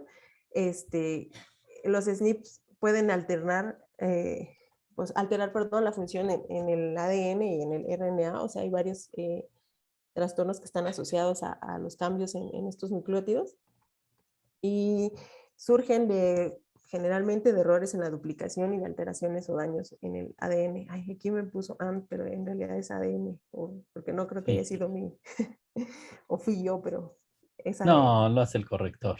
Creo que sí. Hay que apagar siempre el de antes. Ajá. Entonces, bueno, aquí está como en forma general estas fases de desarrollo de un SNP, en el que pues, se obtiene una secuencia, se hace una PCR con la finalidad de amplificar ese segmento donde se encuentra el SNP, o bueno, donde probablemente se encuentra, o sea, la región de interés, el gen o lo que tenga que ver con nuestro interés. Se identifican los SNPs en los diferentes individuos, dependiendo del tipo de marcador que estemos utilizando y de la región en donde esté, pues bueno, aquí están como diferentes cromosomas, y a través de estos cambios que se obtienen en los diferentes individuos en diferentes posiciones, se determina las frecuencias de los alelos de los SNPs, y se pueden, pues se hace el genotipado, ¿no? Que es, por ejemplo, aquí, pues, las regiones en donde están los cambios, y pues qué cambios, o sea, los haplotipos, ¿a qué cambio se refieren? Por ejemplo, aquí es un cambio o sea, aquí hay A y aquí hay G, y una sustitución, y aquí de T a C, y aquí de S a G. Digo, en una secuencia corta, pues esto es bastante fácil de identificar, pero cuando ya se tienen un montón de datos, pues también tiene otros problemas que conllevan, o sea, que van de la mano con el tipo de secuenciación que uno realiza, porque aquí pues son solamente una secuencia, ¿no? Se amplifica una secuencia a la vez, pero en los otros métodos de secuenciación pues eso es diferente. Entonces, en resumen, los tipos de marcadores que se utilizan actualmente pues son tres: los microsatélites, pues, las secuencias o que tienen que ver con las inserciones, deleciones que tienen las secuencias, y pues con los SNPs, que es cualquier variación que hay en los nucleótidos en una posición dentro del ADN, ¿no? Volviendo a la historia, pues a los métodos de secuenciación, o sea, si vemos desde el 77 que se inventó esta técnica, hasta el 2005 fue que surgió como la segunda técnica o la segunda generación de estas técnicas de secuenciación, y después de eso surgió la segunda, la tercera generación de secuenciación. Y bueno, hasta en la actualidad, pues ya se presume que ya tenemos el genoma completo del humano. Esto salió este año, en donde dicen los investigadores que ya ahora sí ya tienen la última versión del genoma humano y que Pero da la impresión que cada año nos dicen, ahora sí ya tenemos la completísima. Sí, de hecho, ahora tenemos la una 3, más ¿no? completa. Ahora sí tenemos una donde tenemos ya todos los telómeros y centrómeros, pero bueno, de cualquier forma se tiene una muy buena representación del genoma humano y de otros, ¿no? Sí, de hecho, bueno, sí, evidentemente han dicho eso todas las otras 2 veces. Y en esta, bueno, encontraron 115 genes nuevos y dicen que ya tienen el porcentaje de desconocido es realmente muy bajo, pero bueno, eso es como lo que ha permitido estas plataformas, que ahora vamos a tratar de ver. Estos métodos de secuenciación se han dividido como en secuenciación de regiones cortas y largas. La primera generación, que es la de la secuenciación de Sanger, pues pertenece a estas lecturas cortas, en el que, como les decía, pues lo que se hace es amplificar un individuo, o sea, una región de un individuo, o sea, o si quieres hacerlo para varios, pues lo tienes que hacer uno por uno, y pues las regiones realmente son cortas, ¿no? Desde 100 o 500 hasta 1000 pares de bases, o sea, los fragmentos son realmente cortos. Ya después de la segunda generación hay diferentes obviamente tecnologías que surgieron. Lo que buscaron hacer es pues amplificar, o sea, clonar y amplificar este ADN y hacer una secuenciación de forma masiva de estas secuencias, o sea, obtener muchas copias para poder, pero obviamente todavía siguen siendo regiones cortas del genoma. Y más cortas todavía. Ajá, que eran chiquititas, a veces 50 pares de bases o menos al principio, pero muchísimas. Oye, muchísimas. Vanessa por ahí levantó la mano, no sé si está muy sí. presente. Hola. Sí, tengo una duda. ¿Los SNPs pueden ser en regiones neutras o que estén bajo selección? Exactamente. Sí, pueden ser. Y entonces, por ejemplo, bueno, el SNP son como muchas miles y miles de bases. ¿Por qué son más variables los microsatélites? Pues No, es una trick question. Bueno, sí, porque los SNPs es nada más una base, ¿no? Esto que es una adenina por una timina, etcétera, ¿sí? En los microsatélites lo que tienes es duplicaciones o pérdidas de una secuencia, ¿no? De un elemento AT, entonces tienes 5 ATs o 6 AT seguidas o 7 u 8, y entonces en estas multiplicaciones, si quieres, es mucho más común que haya una inserción o deleción que en las secuencias normales del genoma, ¿no? Entonces, los SNPs normales que vas a encontrar por secuenciación y por todos los métodos estos que te dan los SNPs, usualmente detectas secuencias mucho más bajas, tasas de mutación mucho más bajas, ¿no? Cuando haces cosas genómicas, en principio, pues también podrías encontrar los microsatélites, pero dependiendo del método particular de secuenciación, algunos no es muy precisa la estimación de los tamaños, ¿no? Entonces, aunque suena una paradoja, esto en la práctica es como funciona. No sé, Jaime, si quieras ahondar con esta paradoja de pues los SNPs debería ser todo el genoma, pero sí tienen menos tasas de mutación. Sí, bueno, y también la cantidad de de alelos que puede tener cada SNP, ya viéndolo, ¿no? O sea, para muchos de los análisis siempre nos quedamos con SNPs bialélicos, ¿no? Que solo tienen 2 alelos cada uno, y pues la cantidad de variación genética que puedes tener con 2 alelos, la máxima es 0.5. Y en cambio con los micros, un satélite puede tener 10 alelos sin problemas, es decir, su heterocigosis máxima puede ser de 0.9. Entonces, bueno, también hay que los estimados con microsatélites generalmente tengan más valores de diversidad más altos, ¿no? A comparación de los SNPs. Sí, entonces con los micros, de veras lo que estás buscando son estas regiones que podríamos llamar al fin de cuentas hipervariables del genoma. Mientras que con los SNPs, lo que tratas de encontrar es la variación genética promedio del genoma, aunque obviamente depende del sabor final que utilices, de la metodología fina que utilices, ¿no? Pero sí, los SNPs pueden ser en lugares totalmente neutros, pueden tener que ver hasta con transposones, o pueden ser primera, segunda, tercera posición de una proteína que te interese, ¿no? Entonces, por eso también los SNPs pueden ser como anónimos, o poder tener un genoma de referencia y saber exactamente la posición, el gen, etcétera, donde tenías ese SNP, ¿no? Entonces, bueno, son otras cosas que luego vamos a discutir con Jaime, que nos, pues abren muchísimo el poder de estos marcadores, ¿no? ¿Puedo decir una cosa? Disculpe que no levante la mano, es que estoy por la web Sí, no te y preocupes. no, No sale la manita. No, de hecho yo odio la manita. Había escuchado también, había leído en algún momento que en los microsatélites, por el hecho de ser secuencias cortas repetidas, la polimerasa tiene una mayor probabilidad de cometer errores o hasta, como dicen, resbalar, ¿no? Y poner o quitar nucleótidos, ¿no? Y entonces por eso es que también, adicionalmente a la falta de, o sea, a la falta de selección que tienen los microsatélites, también por esa razón es que los microsatélites pueden ser más variables, ¿no? Que los SNP, incluso que SNP que no estén sometidos a selección. Exacto. Sería Entonces es el mecanismo que genera las altas tasas de mutación, ¿no? Todos los problemas que tienen en la replicación, estas zonas altamente repetidas. Pero la cosa muy bonita, como dice Jaime, es la gran cantidad de alelos que se pueden detectar, ¿no?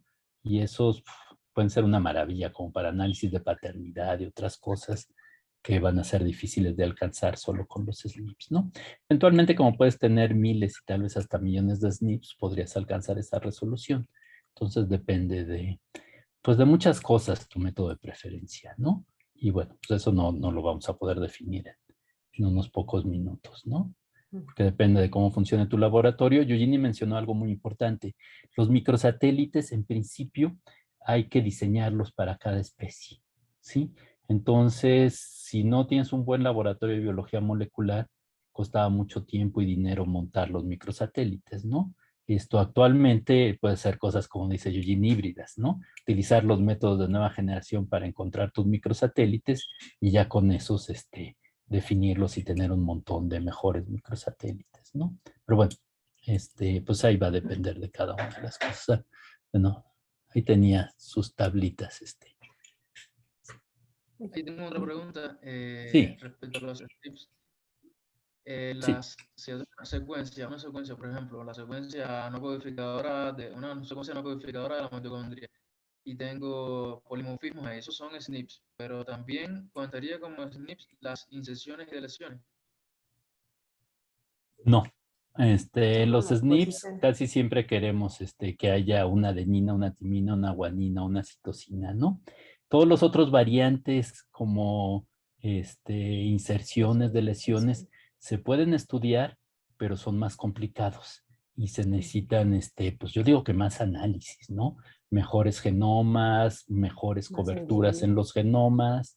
Entonces, ahorita, por ejemplo, en plantas está el boom de analizar estas variantes, ¿no? Que no son SNPs, sino son estas pérdidas. Y parece, regresando a lo que decía Jaime, mucho de la depresión por endogamia, por ejemplo, cuando menos en plantas, se debe que a muchos de los genomas de las plantas pierden regiones del genoma.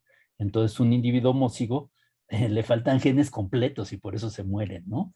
Entonces, sí son importantes, sí sería importante analizarlos, pero su dinámica de mutación yo creo que es mucho más compleja y los métodos de análisis serían más complicados, ¿no? Así yo lo veo en este momento.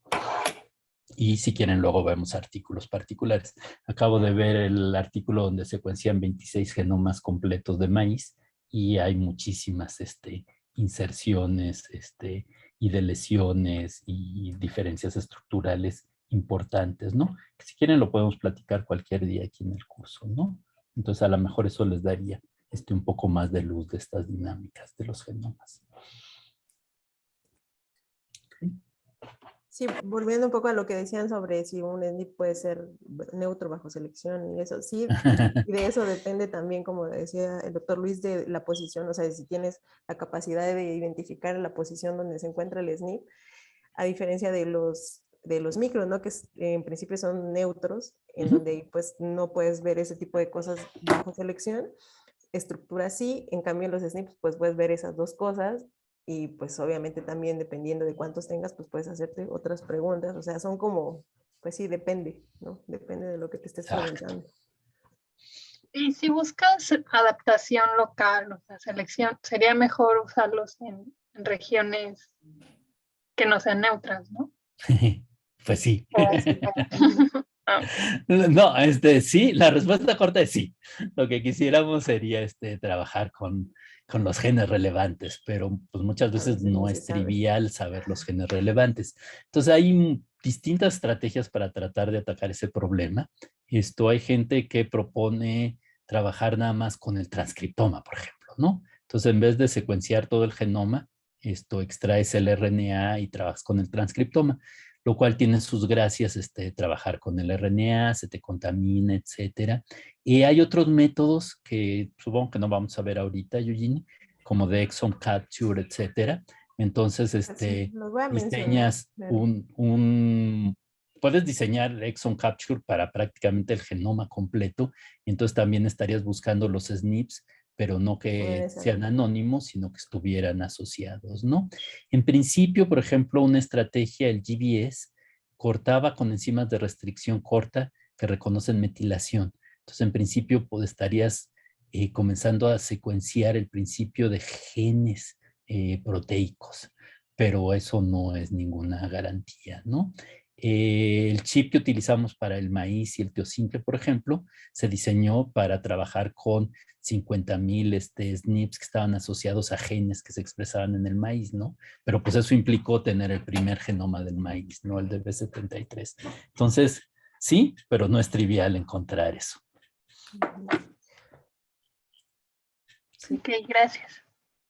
Sí, más adelante voy a hablar un poco de eso, de qué tipo de secuenciación tendrías que hacer dependiendo de tu pregunta. Bueno, aquí pues lo que decíamos era que sí, pues obteníamos o más bien obtenemos en las tecnologías de secuenciación de segunda generación, pues muchos más fragmentos, más pequeños muchas veces, pero obtenemos mayor información de forma simultánea, o sea, esto se hace en forma paralela. Y bueno, esto tiene un problema que tiene que ver, bueno, ahorita en la próxima creo que voy a hablar de eso. Las tecnologías más recientes, que son las de tercera generación, que es PacBio y Oxford Nanopore, lo que hacen es ya no secuenciar una sola región del ADN, sino toda una molécula a través del uso de estos nanoporos. Y entonces, pues aquí se reducen un montón de errores y de cosas, pero bueno, bien, tienen otras connotaciones. Esto es como que lo último en tecnología de secuenciación. Así en forma general, pues en las diferencias entre Sanger y las tecnologías de secuenciación de nueva generación, pues en la Sanger tenemos que hacer reacciones separadas para los distintos exones o las regiones que nos interesen. En la otra hacemos un análisis simultáneo de varios genes. Acá en la Sanger pues utilizamos los amplicones de las BCRs y allá pues tenemos que tener librerías provenientes muchas veces de ADN de mucha mejor calidad. La información que obtenemos de una y de otra pues es, o sea, gigantesca, o sea, de lo que podemos obtener de Sanger versus GBS es bastante mayor. Y bueno, acá en Sanger tenemos una lectura, una muestra, mientras que ya tenemos miles o millones de lecturas de una sola muestra. La ventaja de Sanger es que, bueno, pues sí, al amplificar una sola región tienes bastante precisión en lo que estás amplificando, mientras que en las otras tecnologías, pues al aumentar, o sea, se potencia el error, ¿no?, que obtienes. Aunque las tecnologías son bastante buenas, pues este error se hace más grande, pues a la medida de que son más secuencias. Sanger hasta cierto punto pues es más caro. Yo pienso que ahora es muchísimo más barato que antes, obviamente, porque pues mucha gente lo utiliza, pero pues es más laborioso, mientras que en las otras tecnologías pues tienes la información casi que pues al mismo tiempo, ¿no? La desventaja de las tecnologías de las lecturas cortas es que pues tú solamente puedes obtener, o sea, este es un genoma que tú estás queriendo amplificar, o secuenciar más bien. Las lecturas, pues al ser muy cortas, puedes tener muchas repeticiones de una misma región, pero es difícil que tú puedas completar un genoma, o sea, realmente lo que se obtienen son como borradores, porque hay muchas regiones que nosotros perdemos y que nos están secuenciando. Y eso pues limita un montón las interpretaciones que nosotros podamos obtener a partir de estos datos. Con estas tecnologías, también dentro de ellas hay variantes, pero pues obtienes igual muchos cachos, pero pues tú puedes obtener, al obtener una mayor cobertura de todo el genoma, puedes obtener pues una mayor resolución o un genoma más completo utilizando estas tecnologías de lectura larga, sobre todo las largas, las más nuevas, bueno, las más nuevas que incluyen lecturas bastante amplias, y obviamente las más actuales, las de tercera generación, pues ya tienes toda la molécula ahí, ¿no? Y se reduce pues todo esto, todas las cosas que tienen que ver con cambios en la estructura y todo que no se podía ver en estas técnicas de secuenciación, ahora ya se han reducido mucho en la tercera generación. Esta es una forma resumida de los tres tipos de secuenciación. Bueno, esta ya la vimos, básicamente pues la secuenciación es por síntesis, los nucleótidos que se pueden secuenciar son realmente pues relativamente pocos, hay gran precisión de las secuencias que se obtienen, no se puede hacer en tiempo real, y pues aquí dice que, bueno, que los outputs son de baja calidad, pero realmente pues es porque son pocos, pero realmente pues la precisión es bastante alta. Hay varios métodos, como veíamos en la otra diapositiva, o sea, que se clasificaron como secuenciación de segunda generación, pero todos tienen en común, o lo que se hace en general, pues es que se amplifican de forma paralela y masiva varios fragmentos de ADN. En el caso de Illumina, pues lo que utiliza son esta amplificación en puente, que lo que hace es como primero hacer copias de la secuencia molde, después hace la replicación de estas secuencias, y después lo que hace es ir leyendo, o sea, al agregar los fluoróforos en estas secuencias que ya se amplificaron, pues va leyendo, dependiendo del color que emita, pues cómo está formada la cadena de ADN, ¿no? Aunque son lecturas cortas, pues se obtiene muchísima información, porque esto se hace, estas lecturas de los nucleótidos que se adhieren provienen de muchas copias, entonces pues se obtiene pues muchísima más información, y obviamente esto tiene que ver con los filtros y demás que se hacen después, pero realmente la calidad que obtiene, sobre todo Illumina, que es sigue siendo de las más utilizadas, es bastante alta, ¿no? De hecho, pues de un 99%, que incluso las tecnologías nuevas de tercera generación todavía no son capaces de obtener. O sea, la identificación de un nucleótido es más efectiva todavía al ser, pues en principio, regiones cortas en las de segunda generación, y en segunda, pues por el tipo de tecnología que se utiliza, ¿no? En estas tecnologías de tercera generación, lo que se hace es amplificar toda la molécula, ¿no? Hay varias cosas que pues conllevan esto. La primera es que pues tienes que tener pues una calidad de ADN muy buena, o sea, necesitas tener muy buen ADN para que puedas hacerla. Lo que se hace es que pues se introduce, o sea, esta molécula, bueno, tenemos esta plaquita en donde tiene muchos poros, y estos poros son específicos, están hechos de forma específica para que pasen los nucleótidos ahí, y entonces lo que se hace es meter pues es el ADN, y lo que va haciendo es que va detectando cada uno de los nucleótidos, ¿no?, dentro de la molécula. Ya no hay PCR, ya es la detección directa sobre la molécula y eso reduce pues un montón de errores. Y lo que hace esto es a través de, pues, de un poro que tiene pues de voltaje, ¿no? Entonces esta detección de los nucleótidos tiene que ver con el voltaje que emiten y pues la señal que detecta, o sea, de la detección es una señal de voltaje. Entonces también en el caso de las de segunda generación, el output es estos archivos que seguramente después vamos a ver, los FASTQ, que pues son las secuencias con la calidad de cada uno de los nucleótidos, y acá pues todavía hace falta, o sea, estas tecnologías siguen avanzando y aquí todavía el archivo de salida pues no son los nucleótidos, sino son los voltajes de cada uno de los nucleótidos y se tienen que, o sea, con este base scaling se llama, ¿no? Dependiendo de qué voltaje tenga a cada uno de los nucleótidos. Todavía se está desarrollando, o sea, aquí se genera muchísima información, o sea, son 200 gigabytes, si no estoy mal, más o menos lo que se obtiene en estas nuevas tecnologías y pues tienes que tener una mayor capacidad de almacenarlo y de analizar estos datos y de transformar estos voltajes de los nucleótidos a pues bueno, a la secuencia, ¿no? Que es la base de lo que nosotros buscamos, pero pues tienes la ventaja de que hay muchos errores que, pues por ejemplo, de epigenéticos y así que se habían perdido, o de estructuras de las moléculas que se perdían en la PCR, que aquí pues se mantienen, o sea, la molécula está intacta y es amplificada de esa forma. La desventaja es que pues todavía hay como problemas en cuanto a la eficacia de las técnicas, pero pues es bastante buena considerando que ya tienes como pues, toda la molécula completa, ¿no? En general, pues esto es así como un resumen de todas las plataformas. Obviamente se necesita pues un muestreo, una buena extracción de ADN o ARN, perdón, dependiendo de la pregunta que quieras abordar. Y se necesita una construcción de librerías para el caso de estas tecnologías, dependiendo de cuál elijas o cuál sea la que vayas a utilizar, será el tipo de lecturas que obtendrás y la cantidad, obviamente, de ADN y los procedimientos que tengas que realizar.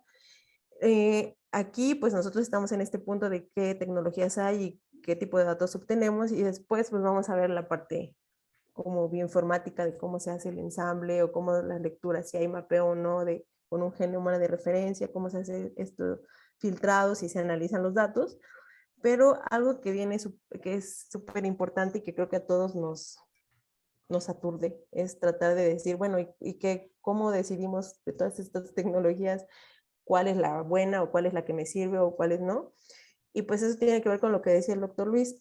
Primero pues hay que definir, bueno, hay que definir muchas cosas, como la cantidad de ADN, cuántas muestras, cuál es la pregunta, pero también dentro de estas preguntas hay que definir qué regiones nos interesan, ¿no? Entonces, con base en eso se pueden elegir diferentes tecnologías. Esta de Whole Exome Sequencing es la de lecturas de todas las regiones codificantes de todos los genes. Entonces, si a ti te interesan puras regiones codificantes y quieres identificar SNPs o regiones completas, pues esta es a lo mejor la forma en la que tú podrías hacerlo. Pero, bueno, obviamente permite la detección de genes candidatos y detección de mutaciones no antes descritas y solamente en estas regiones codificantes. Por ejemplo, las que están asociadas a algún padecimiento. Si tú tienes SNPs y haces un muestreo, dependiendo de tu pregunta, y obtienes SNPs que estén bajo selección o demás, pues utilizando esta técnica solamente obtienes las regiones codificantes. Mientras que en la otra técnica, ¿va a hablar, doctor? Escuché como que querían hablar. No, el problema es que, pues si apenas comienzas a conocer un genoma, no puedes hacer de whole exome sequencing porque necesitarías como primers o métodos que solo levanten los exomas, ¿no? Entonces, si son genomas que obviamente nuevos, no hay de referencia, no están bien armados, va a ser muy difícil poder utilizar esta estrategia.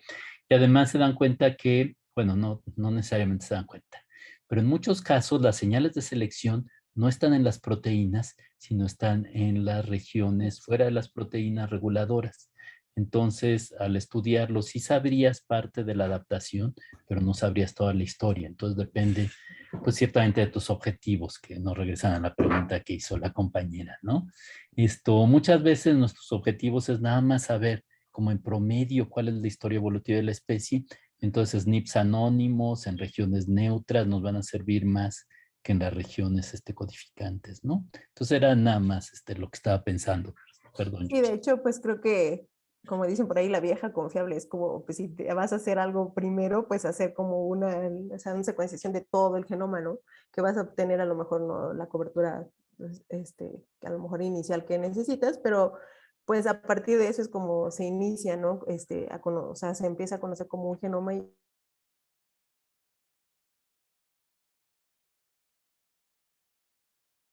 ya, pues, por ejemplo, de ciertas regiones o genes conocidos o mutaciones específicas, pues sí, ya tienes que tener un conocimiento previo pues, de qué regiones o en dónde están, pues porque son las que vas a amplificar nada más. Y bueno, la otra estrategia que es la de pues, RNA-seq, pues es solamente, pues, ese es como que pues para secuenciar y cuantificar el número de moléculas de pues, RNA, ¿no? En todo el transcriptoma, y pues ese es, pues también depende de los genes o sea, de la pregunta y de qué genes están expresándose en ese momento. Pero, Y en ese tejido. Entonces también tiene la gracia de que hay que utilizar varios tejidos si quieres saber todo, aunque a veces nada más utilizamos 1 o 2 tejidos para tener las proteínas más comunes y que nos ayuden a identificar a las proteínas en el resto del genoma, ¿no? Entonces también depende de tu pregunta hasta dónde quieres avanzar con el RNA sequencing. Sí, por ejemplo, para poder identificar precisamente estos SNPs anónimos, o sea, todo, pues necesitarías tener, o sea, tener todo el genoma, en este caso, pues para poder identificarlos, porque de otra forma, pues te estarías limitando a ciertas regiones o a ciertos genes, ¿no? Pero pues sí, obviamente todo esto hay que pensarlo cuando pues hace el diseño de nuestro experimento. Otra cosa en la que hay que pensar es en la profundidad de cobertura. Esto a veces es medio complicado, al menos a mí todavía como que lo pienso y como que sí me queda claro, pero a veces hay que como que pensarlo más o dos veces. Ajá, que es la cobertura, pues es el indicador del número de lecturas de secuenciación que se van a secuenciar, ¿no? Determinadas veces. Esto es súper común en los artículos, ¿no? Que te digan, pues, qué cobertura obtuvieron dependiendo pues, de la cantidad de lecturas que obtuvieron. Esto se hace, pues, a través de esta fórmula, que pues tiene que ver con el largo de las lecturas, el número de lecturas que obtuviste en tu secuenciador y obviamente lo más importante es tener un estimado del tamaño del genoma, ¿no? Porque hay especies que tienen genomas muy, muy grandes y entonces puedes tener un montón de reads, pero pues pueden estar así súper poquitos, o sea, la cobertura realmente puede ser muy, muy baja. Y en genomas pues pequeños, pues la cobertura puede, o sea, tu secuenciación puede tener pocos reads, pero tu cobertura puede ser bastante grande. Y pues también la profundidad, ¿no? Que es el número de promedio de veces que cada base se encuentra en el genoma, ¿no? O sea, qué tanto de tu genoma realmente tienes representado. Perdón, Eugene, nada más, una observación, es que están al revés las etiquetas. Ah, acá, ¿verdad? En el de abajo. Sí, nada más. Sí, ese es otro. El coverage es donde dice profundidad y la profundidad donde dice... Sí, nada más eso, perdón. Ah, bueno. No, sí, tiene razón, porque es la profundidad es esto de 1, 2, 3, 5X. Ah, bueno, pero es que eso era una trampa que tenían que explicar los alumnos. No, sí, es una disculpa, ahí están entonces al revés, pero bueno, pues tiene que ver precisamente pues con el número de lecturas que tienes y en dónde están y la profundidad que tienes o la cobertura que tienes, sí, de tu genoma, dependiendo de los reads que tengas. Entonces, pues a veces puedes tener ADN no de mucha calidad, pero pues sí puedes obtener, dependiendo, pues, o del tamaño del genoma, pues estos dos características de los sistemas de secuenciación, pues son súper importantes para poder determinar qué tecnología te sirve más o que va más con tus objetivos. La otra cosa pues es la longitud de las lecturas. Esto pues es en las secuenciación de segunda generación, pues casi todas son lecturas relativamente cortas, es lo que más se ha utilizado, ahorita son como las tecnologías que tienen el costo más bajo y pues aquí la aplicación como más común es el descubrimiento de variantes. mientras que la secuenciación de lectura larga, pues es donde tienes así como que un montón de lecturas al mismo tiempo, tienes obviamente una mayor resolución del genoma, la ventaja es que no utiliza PCR, y pues esto se ha utilizado mucho en ensambles de genomas nuevos, porque pues obviamente tienes como todo el genoma y así como está en la naturaleza. Y pues aquí puedes utilizar obviamente un montón o identificar un montón de cosas como de lesiones, duplicaciones, inserciones, o sea, mucho más fácilmente, porque la cuestión con las lecturas cortas pues tienen que ver con el ensamble, ¿no? ¿Qué tan bien puedes hacer un ensamble de lecturas tan pequeñas, ¿no? Y depende, pues obviamente de si hay o no un genoma de referencia y pues de la pregunta que te quieras responder. Y bueno, la otra cosa es la secuenciación de lecturas en un solo extremo, que esto pues casi siempre se ha visto que se utilizan con RNA y pues con la amplificación o secuenciación de fragmentos de ambos extremos, o sea, alineamientos de lecturas, estos obviamente son de mayor fidelidad y mejora la capacidad de detectar la posición de las lecturas porque pues tienes un montón de lecturas de ambos extremos y tú las puedes identificar con mayor fidelidad en un genoma, ¿no? Entonces, bueno, estas cosas pues hay que como considerarlas para pues elegir el tipo de secuenciación que nosotros queramos. Esta es como una tabla de las que más se están utilizando actualmente. Y pues depende obviamente de la pregunta y de lo que quieras hacer, pero pues realmente en la actualidad se sigue utilizando mucho las de segunda generación y pues casi o sea, con ellas puedes responder, o sea, obtener un genoma completo, obtener solo las regiones codificantes o genes específicos o hacer estudios de transcriptómica. Y bueno, ya con las nuevas tecnologías, pues realmente el avance es lo que vas a poder obtener pues, del mapeo de un genoma completo y de estas variantes estructurales que hay en las formas, ¿no? De las moléculas y eso, de las proteínas que están dentro del genoma. Sí, muy bien. Sí, Esto más es bien, como... oye, Eugenia, a lo mejor podemos dejar aquí tu Ya clase, acabó, perdón. ya Ah, acabó. ya había acabado, porque Esta es la Jaime última. quería decirnos unas cosas. Hay una pregunta ahí sobre la cobertura, pero yo digo que se le encarguemos a Emanuel que nos la conteste la próxima clase y mejor termina ahorita tu transparencia, que Jaime haga los avisos que quería hacer y tenemos que ver los dos artículos para la próxima clase. Entonces, si quieres, termina. Perdón, Eugenia. Sí, no, bueno, en realidad era la otra, en realidad era como, esto es como cómo ha avanzado también los estudios dependiendo del tipo de secuenciación pues, o sea, cómo han avanzado también los tipos de secuenciación desde pues, realizar una filogenia, analizar estructura, hasta hacer un análisis de pedigrí o hacer o sea, cosas de adaptación o asociación. O sea, es dependiendo del tipo de amplificación o de secuenciación que tengamos, pues vamos a poder ir preguntándonos cosas más complejas y es como ha ido avanzando el conocimiento o las preguntas que nosotros nos podemos hacer. Dependiendo de la cantidad del genoma que nosotros hayamos amplificado, pues es la cantidad de información que tenemos y el tipo de análisis que nosotros podemos hacer. Muy bien. Bien, gracias, Eugenia. Entonces, Manuel nos contesta la próxima clase lo de las coberturas, que es un poco complicado y Manuel sabe muchísimo de genómica. Jaime, ¿quieres dar tus avisos? No, nada más que ya vayan checando las clases en el canal y por favor, si no la... contestó Manuel en el chat. Y si